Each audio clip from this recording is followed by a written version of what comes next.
ସୌମ୍ୟବାବୁଙ୍କ ପାଖରୁ ଆସିଲା ପରେ ଆମର ବଣପରେ ଗୋଟେ ଫାର୍ମ ଅଛି, ସେ ଫାର୍ମ ପାଖରେ ବସିଥିଲି। ଫୋନ୍ରେ କଥାବାର୍ତ୍ତା ହେଉଥିଲି। ଠିକ୍ 8:45 ଟାଇମ୍ ହେବ, ସେ ସମୟରେ ପ୍ରଥମେ 2 ଜଣ ଗୋଟେ ବାଇକ୍ରେ ଆସିଲେ। ତାଙ୍କର ନାଁ ହେଲା ବିଜୟ କୁମାର ଜେନା, ଡାକ ନାଁ ଦୀପୁ, ଆଉ ବିଭୂତି ଭୂଷଣ ବେହେରା। ଏ 2 ଜଣ ଆସିକି ମୋତେ ଫାଷ୍ଟ ହଠାତ୍ କି ଆକ୍ରମଣ କଲେ।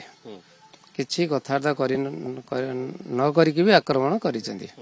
ତାପରେ ପଛେ ପଛେ ଗୋଟେ କାର୍ ଆସିକି ପହଞ୍ଚିଲା, ବୋଲର ଅଲ୍ 10-12ଟା ଖଣ୍ଡେ ବାଇକ୍। ସମସ୍ତେ ମିଳିମିଶି ମୋତେ ଆକ୍ରମଣ କଲେ। ଆକ୍ରମଣ କରିବା ଭିତରେ ଜଣେ ପିଲା ଥିଲା ପବନ ବେହେରା, ସେ ଗୋଟେ ବାଉଁଶର ଠେଙ୍ଗା ସାହାଯ୍ୟରେ ମୋ ମୁଣ୍ଡକୁ ପିଟିଲେ। ଦ୍ୱିତୀୟ ଥର ପିଟିଲା ବେଳକୁ ମୁଁ ତାଙ୍କ ହାତରେ ଅଟକେଇଛି। ତାପରେ ମୋର ସେନ୍ସ ପଳେଇଲା, ଚାଣି ଉଟାରି ପକେଇଲେ, ପଡ଼ିଗଲି। ସେନ୍ସ ମାନେ ଝିମଝିମ ହେଉଥାଏ, ଅନ୍ଧାରିଆ ଦେଖା ହେଉଥାଏ, ମୁଁ ପଡ଼ିଗଲି।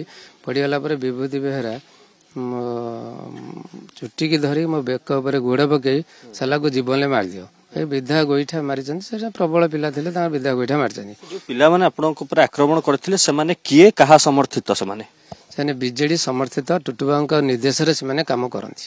ଆଚ୍ଛା, ଆପଣଙ୍କ ଉପରେ କଣ ପାଇଁ ସେମାନେ ଆକ୍ରମଣ କଲେ? ସାର୍, ମୁଁ 25 ବର୍ଷର ବିଜେଡିର କର୍ମୀ, ମାନେ ଗାଁ ପଞ୍ଚାୟତ ଦାୟିତ୍ୱରେ ଥିଲି। ଯେତେବେଳେ ତାଙ୍କୁ ପଞ୍ଚାୟତ ଇଲେକ୍ସନ ଠାରୁ ଛାଡ଼ିଦେଲି, ସେମାନେ ଗୋଟେ ଆକ୍ରୋଶମୂଳକ ଭାବରେ ମୋ ଉପରେ ଆକ୍ରମଣ କଲେ। ଯେହେତୁ ମୋ ସମର୍ଥିତ ଲୋକ ସବୁ ଥିବାରୁ ମାନେ ଆକୁ ହଟେଇ ଦେଲେ କି ଆମେ ବିଜେଡି ସମର୍ଥିତ ଯଦି ଜିତିଯିବୁ। ଆପଣ କାହାକୁ ସମର୍ଥନ କରୁଥିଲେ? ସୌମ୍ୟ ବାବୁଙ୍କୁ।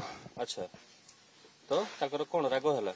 ତାଙ୍କର ସେଇ ଦୃଷ୍ଟିରୁ ରାଗ ହେଲା। ଯଦି ମୋ ସମର୍ଥିତ ଲୋକ ଯେତିକି ଆମ ସପୋର୍ଟକୁ ପଳେଇ ଆସିଲା ପରେ ତାଙ୍କ ସପୋର୍ଟରେ ଲୋକ ନଥିବାରୁ ସେ ଅତ୍ୟଧିକ ରାଗ ହେଲା। ଆକୁ ଚାର୍ଜ କରିଦିଅ, ମାରିକି କୁଆଡେ ଫୋପାଡ଼ି ଦିଅ। ଫୋପାଡ଼ି ଦେଲା ପରେ ତାଙ୍କ ଦଳ ଜିତିବେ, କଣ କରିବ, ଏଇ ଧାରଣା। ଗୋଟେ ଭୟର ବାତାବରଣ ସୃଷ୍ଟି କରିବାକୁ ଚେଷ୍ଟା କରୁଛନ୍ତି କି, ବିଶେଷ କରି ଯୋଉ ବଦ୍ରିନାରାୟଣ ପାତ୍ରଙ୍କ ସମର୍ଥକ ମାନେ ରହିଛନ୍ତି, ଯାହା ଫଳରେ କି ଲୋକମାନେ ଭୟଭୀତ ହେବେ, ଭୋଟ ଦେବେନି, ଆସିବେନି? ନିଶ୍ଚିନ୍ତ ଭାବେ ସପୋର୍ଟ ନିଶ୍ଚିନ୍ତ ଭାବେ ଗୁଣ୍ଡାଗିରି କରୁଛନ୍ତି। ଭୟଭୀତ ବି ଲୋକମାନେ ହଉଛନ୍ତି। ଲୋକଙ୍କ ଉପରେ କଣ ପ୍ରଭାବ ପଡିବ? ଏମିତି ହେଲେ ତ ଲୋକ କେହି ଆଉ ସମସ୍ତେ ଭୟ କରିବେ। ସମସ୍ତେ ଭୟ କରୁଛନ୍ତି ତାଙ୍କୁ, କିନ୍ତୁ ସାମ୍ନା ଉପରକୁ କେହି ଯାଉନାହାନ୍ତି ଭୟରେ।